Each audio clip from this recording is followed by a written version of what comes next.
Hello friends नमस्कार मु विकास आपण मानकु स्वागत करुच्ची आउ एक नुआ वीडियो रे। तो फ्रेंड्स सुभद्रा योजना को नहीं आसी जाइछि बहुत बड़ अपडेट।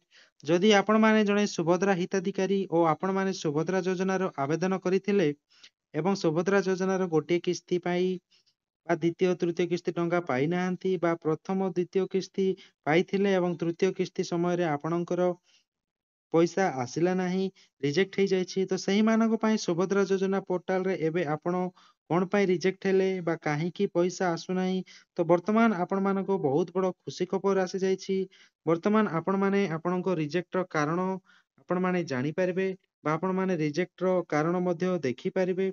तो चलंतु आपण मानको एही रिजेक्ट रीजन केमिति देखिबे ओ कोन पई आपण रिजेक्ट होइछंती संपूर्ण डिटेल्स जानिबा एही वीडियो रे। वीडियो को प्रथमरु शेष जाए देखंतु एवं चैनल रे नुआ आस्तेले चैनल को सब्सक्राइब कर दियंतु और पाखरे थिबा बेल आइकन को प्रेस कर रखंतु जहा फल रे आम चैनल रे जहा भी अपडेट आसीबो सर्वप्रथमे जानि परिबे। चलंतु वीडियोटी स्टार्ट करिबा।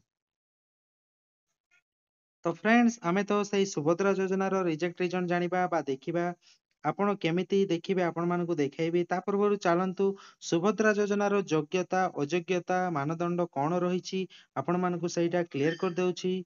देखंतु सेही योग्यता कोन रहिछि यार अयोग्यतार कारण कोन रहिछि आपण मानकु मु टिके डिटेल्स बुझेइ देउछि देखंतु। तो फ्रेंड्स देखंतु सुभद्रा योजना रो पाइबा कहले यार किछि योग्यता रहिछि जहा फल जदि आपण माने एही योग्यता थिबो तेबे ही आपण सुभद्रा योजना पैसा पाई परिबे।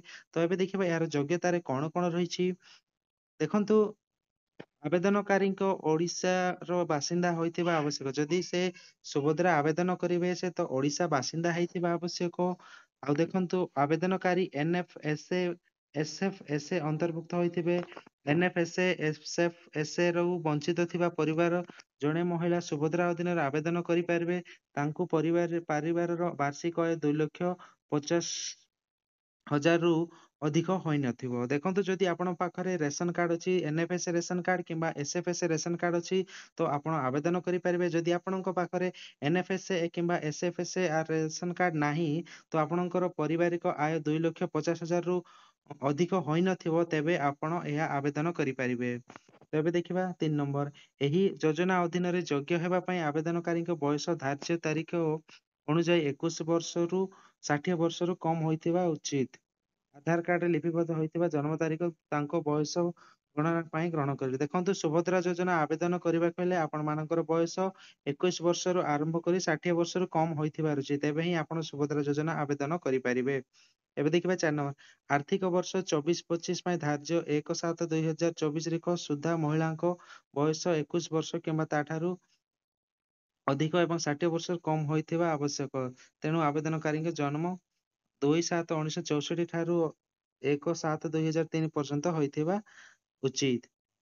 ଦେଖନ୍ତୁ 1/7/2024 ସୁଦ୍ଧା ଆପଣଙ୍କର ବୟସ 21 ହେଇଥିଲେ ହିଁ ଆପଣ ସୁଭଦ୍ରା ଯୋଜନା ଆବେଦନ କରିପାରିବେ।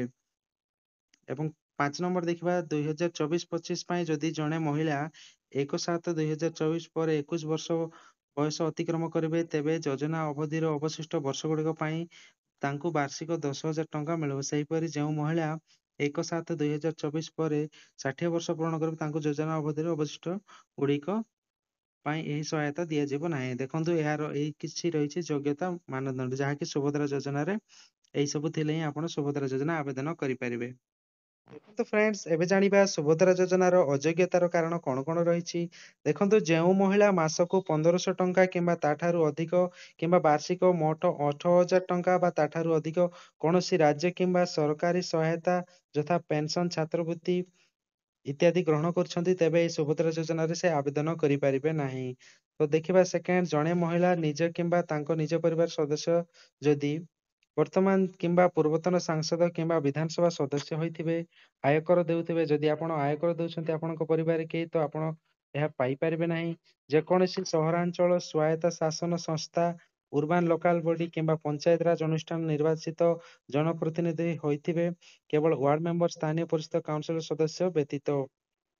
ଏବେ ଦେଖିବା 4 ନମ୍ବର ଭାରତ ସରକାର କିମ୍ବା ରାଜ୍ୟ ସରକାରଙ୍କ ଅଧୀନରେ ଥିବା ଯେକୌଣସି ଅଣ୍ଡରଟେକିଂ ବୋର୍ଡ ସ୍ଥାନୀୟ ସଂସ୍ଥା ଲୋକାଲ ବଡି ସଂଗଠନ ନିୟମିତ ସ୍ଥାୟୀ ଚୁକ୍ତିଭିତ୍ତିକ ଭାବରେ ନିଯୁକ୍ତି କିମ୍ବା ଅବସର ପରେ ପେନସନ ଗ୍ରହଣ କରୁଥିଲେ ଏହି ଯୋଜନାରେ ଅନ୍ୟ ସମସ୍ତ ମାନଦଣ୍ଡ ପୂରଣ କରୁଥିଲେ ତେବେ ପାରିଶ୍ରମିକ ଗ୍ରହଣ କରୁଥିବା ସମସ୍ତ କର୍ମଚାରୀ ବା ଆଉଟସୋର୍ସିଂ ଏଜେନ୍ସି ମାଧ୍ୟମରେ ନିୟୋଜିତ ସମସ୍ତ କର୍ମଚାରୀ ଏହି ଯୋଜନା ଅଧୀନରେ ଯୋଗ୍ୟ ବିବେଚିତ ହେବେ। ଯେକୌଣସି ସରକାରୀ ବିଭାଗ ଅଣ୍ଡରଟେକିଂ ବୋର୍ଡ ଭାରତ ସରକାର କିମ୍ବା ରାଜ୍ୟ ସରକାର ମନୋନୀତ ପ୍ରତିନିଧି ହୋଇଥିବେ। ଯଦି ଆପଣଙ୍କ ଘରେ ଟ୍ରାକ୍ଟର ମିନି ଟ୍ରକ୍ ଛୋଟ ବାଣିଜ୍ୟ ଯାନ ଏବଂ ଅନ୍ୟ ସମାନ ହାଲୁକା ସାମଗ୍ରୀ ଯାନ ବ୍ୟତୀତ 4 ଚକିଆ ମୋଟର ଯାନ ମାଲିକ ଥିଲେ ବି ଆପଣ ସୁଭଦ୍ରା ଯୋଜନା ଆବେଦନ କରିପାରିବେ ନାହିଁ। ଏବେ ଦେଖିବା 4 ନମ୍ବର ଆବେଦନକାରୀଙ୍କ ପରିବାରରେ ଜଳସେଚିତ ଜମି ପରିମାଣ 5 ଏକରରୁ ଅଧିକ ଓ ଅଣଜଳସେଚିତର ପରିମାଣ 10 ଏକରରୁ ଅଧିକ ହୋଇଥିବ। ଯଦି ଆପଣଙ୍କ ପରିବାରରେ 5 ଏକର ଜଳସେଚିତ ଜମି ଥିବ ତାହେଲେ ସୁଭଦ୍ରା ଯୋଜନା ଆପଣଙ୍କ ପାଇଁ ଇନେଲିଜିବଲ ହେଇପାରିବେ ଏବଂ ଅଣଜଳସେଚିତ ଜମି 10 ଏକରରୁ ଅଧିକ ଥିଲେ ଆପଣ ଇନେଲିଜିବଲ ହେଇପାରିବେ। ତ ଏହି ରହିଛି ସୁଭଦ୍ରା ଯୋଜନାର ଅଯୋଗ୍ୟତାର ମାନଦଣ୍ଡ ରହିଛି। ତ ଫ୍ରେଣ୍ଡସ୍ ଆପଣମାନେ ତ ଦେଖିଲେ ସୁଭଦ୍ରା ଯୋଜନାର ଯୋଗ୍ୟତା ଓ ଅଯୋଗ୍ୟତାର ମାନଦଣ୍ଡ କଣ କଣ ରହିଛି। ଆପଣ ଏହା ଭଲ ଭାବରେ ବୁଝି ଯାଇଥିବେ। ତ ଚାଲନ୍ତୁ ଏବେ ଦେଖିବା ଆପଣମାନଙ୍କୁ ସୁଭଦ୍ରା ଯୋଜନାରେ ରିଜେକ୍ଟ କଣ ପାଇଁ ହେଲା, ଏହାର କାରଣ କଣ ଚାଲନ୍ତୁ ଦେଖିବା। ସେଥିପାଇଁ ଆପଣଙ୍କୁ ଯେକୌଣସି ଏକ ବ୍ରାଉଚରରେ ସୁଭଦ୍ରା ଯୋଜନା ପୋର୍ଟାଲଟି ଓପେନ କରିବେ। ଓପେନ କଲା ପରେ ଦେଖନ୍ତୁ ଏଠାରେ ଅଛି ଏହାର ଆବେଦନ ସ୍ଥିତି। ଏଠାରେ ଆପଣ କ୍ଲିକ କରିବେ। ଦେଖନ୍ତୁ ମୁଁ ଆପଣଙ୍କୁ କ୍ଲିକ କରିକି ଦେଖେଇ ଦଉଛି। ଦେଖନ୍ତୁ ଏଠାରେ କ୍ଲିକ କଲି। କ୍ଲିକ କଲା ପରେ ଦେଖନ୍ତୁ ଏଠାରେ ଆପଣଙ୍କୁ ଆପଣଙ୍କର ଆଧାର କାର୍ଡ ନମ୍ବର ମାଗୁଛି। ତ ଆପଣ ଏଠାରେ ଆପଣଙ୍କର ଆଧାର କାର୍ଡ ନମ୍ବର ଦେବେ। ତାପରେ ଏଠାରେ ଦେଖନ୍ତୁ ଏଠି କ୍ଲିକ କରିବେ। କ୍ଲିକ କଲା ପରେ ଆପଣ ଏହାକୁ ଲଗ୍ଇନ କରିବେ। ଲଗ୍ଇନ କଲା ପରେ ଆପଣଙ୍କୁ କେଉଁଭଳିଆ ଶୋ କରୁଛି ମୁଁ ଆପଣମାନଙ୍କୁ ଦେଖାଉଛି। ଦେଖନ୍ତୁ ଦେଖନ୍ତୁ ଫ୍ରେଣ୍ଡସ୍ ଆପଣ ଯେତେବେଳେ ଲଗ୍ଇନ କରିବେ, ଲଗ୍ଇନ କଲା ପରେ ଆପଣଙ୍କୁ ଏଇଭଳିଆ ଶୋ କରିବ। ଏଠାରେ ଦେଖନ୍ତୁ ଯେଉଁ ହିତାଧିକାରୀଙ୍କର ଏଠାରେ ଲଗ୍ଇନ କରିଛି ସେ ପ୍ରଥମ କିସ୍ତି ପାଇଥିଲେ। ଦେଖନ୍ତୁ ଏଇଟା ପ୍ରଥମ କିସ୍ତି ପାଇଥିଲେ, ଦ୍ୱିତୀୟ କିସ୍ତି ବି ପାଇଥିଲେ, କିନ୍ତୁ ତୃତୀୟ କିସ୍ତି ସମୟରେ ତାଙ୍କର ରିଜେକ୍ଟ ହେଇଛି। ତୃତୀୟ କିସ୍ତିରେ ସେ ପଇସା ପାଇନାହାନ୍ତି। ସେ ରିଜେକ୍ଟର କାରଣ କଣ ଦେଖନ୍ତୁ, individually receiving student scholarship of financial assistant of ମୋର ଦେନ୍ 1500 ଆଣ୍ଡ ମନ୍ଥ ଅଫ 18,000 ଟଙ୍କା ଅଛି ଏଇଟା ପର ଇୟର। ଏଥିଲାଗି ସେ ରିଜେକ୍ଟ ହେଇଛନ୍ତି। ଦେଖନ୍ତୁ ଆପଣଙ୍କୁ ଅଯୋଗ୍ୟତାର କାରଣ ମୁଁ ଆପଣଙ୍କୁ ପ୍ରଥମରେ ଦେଖାଇଥିଲି। ଯେଉଁ ମହିଳାଙ୍କୁ ମାସକୁ ମୋଟ 1500 ଟଙ୍କା କିମ୍ବା ତାଠାରୁ ଅଧିକ କିମ୍ବା ବାର୍ଷିକ ମୋଟ 18,000 ଟଙ୍କା ବା ତାଠାରୁ ଅଧିକ କୌଣସି ରାଜ୍ୟ କିମ୍ବା କେନ୍ଦ୍ର ସରକାର ସହାୟତା ଯଥା ପେନସନ ଛାତ୍ରବୃତ୍ତି ଇତ୍ୟାଦି ଗ୍ରହଣ କରୁଥିଲେ ରିଜେକ୍ଟ। ଦେଖନ୍ତୁ ଏଇଥିପାଇଁ ଏଇ ହିତାଧିକାରୀଙ୍କ ରିଜେକ୍ଟ ହେଇଛି, ଫଳରେ ସେ ତୃତୀୟ କିସ୍ତି ପାଇପାରିନାହାନ୍ତି। ଆପଣ ଏହା ଭଲ ଭାବରେ ବୁଝି ଯାଇଥିବେ। ମୁଁ ଆଉ ଜଣ ହିତାଧିକାରୀଙ୍କର ଦେଖାଉଛି। ଦେଖନ୍ତୁ ଦେଖନ୍ତୁ ଫ୍ରେଣ୍ଡସ୍ ମୁଁ ଆଉ ଜଣେ ହିତାଧିକାରୀଙ୍କ ଆଧାର କାର୍ଡ ମାଗି ଲଗ୍ଇନ କରିକି ଦେଖାଉଛି। ସେ 3 ଗୋଟି ପଇସା ପାଇଛନ୍ତି। ତ ଫଳରେ ତାଙ୍କର 3ଟି ଦେଖନ୍ତୁ 3 ଗୋଟି ପଇସା ପାଇଥିଲେ। ତାଙ୍କର ଯେହେତୁ ରେସନ କାର୍ଡ ନାହିଁ, କିନ୍ତୁ ତାଙ୍କ ପରିବାରରେ 2,50,000 ଇନକମ କମ ଥିବାରୁ ତାଙ୍କ ସୁଭଦ୍ରା ଯୋଜନା ପଇସା ମିଳିଥିଲା। ଦେଖନ୍ତୁ 3 ଗୋଟି ପଇସା ଆସିଯାଇଛି। ଡେଟ୍ ଦେଖନ୍ତୁ 8/2/2000 ପ୍ରଥମ କିସ୍ତି ଆସିଥିଲା, 8/3/2025 ଦ୍ୱିତୀୟ କିସ୍ତି, 9/8/2025 ତୃତୀୟ କିସ୍ତି ପଇସା ଆସିଯାଇଛି। ଏବେ ତ ଦେଖିଲେ ଯାହାଙ୍କର ତୃତୀୟ ମାନେ 3 ଗୋଟି ପଇସା ଅଛି ଏଇଟା ଆପଣଙ୍କୁ ଦେଖାଇଲି। ଆଉ ଗୋଟେ ଜଣଙ୍କ ହିତାଧିକାରୀଙ୍କ ମୁଁ ଦେଖାଉଛି, ଆପଣ ସେଇଟା ବି ଦେଖି ନିଅନ୍ତୁ। ତ ଫ୍ରେଣ୍ଡସ୍ ଦେଖନ୍ତୁ ଆଉ ଜଣେ ହିତାଧିକାରୀଙ୍କର ମୁଁ ଲଗ୍ଇନ କରି ଆପଣମାନଙ୍କୁ ଭଲସେ ବୁଝାଇବା ପାଇଁ ଦେଖାଉଛି। ଦେଖନ୍ତୁ ଏଠାରେ ବି ସେଇ ହିତାଧିକାରୀ ପ୍ରଥମ କିସ୍ତି ପାଇଥିଲେ। ଦେଖନ୍ତୁ ପ୍ରଥମ କିସ୍ତି ପାଇଥିଲେ 17/9/2024 ପାଇଥିଲେ ଏବଂ ଦ୍ୱିତୀୟ କିସ୍ତି ବି ପାଇଥିଲେ। ଦ୍ୱିତୀୟ କିସ୍ତି 8/3/2025 ପାଇଥିଲେ, କିନ୍ତୁ ତୃତୀୟ କିସ୍ତି ସମୟରେ ତାଙ୍କର ରିଜେକ୍ଟ ହେଇଯାଇଛି। ରିଜେକ୍ଟର କାରଣ କଣ ଦେଖନ୍ତୁ, ମୋର ଦେନ୍ 5 ଏକର ଇରିଗେସନ ଲ୍ୟାଣ୍ଡ ଅର୍ 10 area non irrigation land family. ଦେଖନ୍ତୁ ମୁଁ କହିଥିଲି ଆପଣଙ୍କୁ ତାର ଅଯୋଗ୍ୟତାର କାରଣ, ଆବେଦନକାରୀଙ୍କ ପରିବାରିକ ଜଳସେଚିତ ଜମିର ପରିମାଣ 5 ଏକରରୁ ଅଧିକ ଓ ଅଣଜଳସେଚିତ ଜମିର ପରିମାଣ 10 ଏକରରୁ ଅଧିକ ହୋଇଥିବାରୁ এই ହିତାଧିକାରୀଙ୍କର ରିଜେକ୍ଟ ହେଇଛି।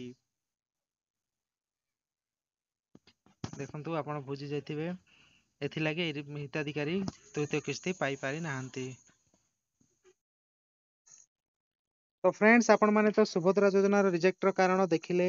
ଯେଉଁମାନଙ୍କର ବି ରିଜେକ୍ଟ ହେଇଛି ତ ଶୀଘ୍ର ଶୀଘ୍ର ଚେକ୍ କରି ନିଅନ୍ତୁ। ଯଦି ଚେକ୍ କରିପାରୁନାହାନ୍ତି ତ ନିକଟସ୍ଥ ସିଏ ସେଣ୍ଟର ଯାଇ ଚେକ୍ କରାଇ ନିଅନ୍ତୁ। ଯଦି ଆପଣ ଯୋଗ୍ୟ ଥାଇ ବି ଯଦି ଆପଣ ରିଜେକ୍ଟ ହେଇଛନ୍ତି ତ ଆପଣ ଅଭିଯୋଗ କରନ୍ତୁ। ଅଭିଯୋଗ ପାଇଁ ଅଲରେଡି ମୁଁ ଭିଡ଼ିଓଟି ବନେଇ ଦେଇଛି, ତାହା ଆପଣଙ୍କୁ ଡିସ୍କ୍ରିପସନରେ ଲିଙ୍କ ଦେଇଦେବି, ଯାଇକି ଦେଖି ନିଅନ୍ତୁ ଆଉ ଅଭିଯୋଗ କରନ୍ତୁ। ଫଳରେ ଆପଣ ଯେଉଁ ରିଜେକ୍ଟ ପଇସା ପାଇନାହାନ୍ତି ସେ ପଇସା ଆପଣ ପାଇପାରିବେ। ଭିଡ଼ିଓଟି ଏତିକିରେ ଶେଷ କରୁଛି। ଭିଡ଼ିଓଟି ଭଲ ଲାଗିଥିଲେ ଲାଇକ୍ କରନ୍ତୁ। ଚ୍ୟାନେଲରେ ନୂଆ ଆସିଥିଲେ ଚ୍ୟାନେଲକୁ ସବସ୍କ୍ରାଇବ କରିଦିଅନ୍ତୁ।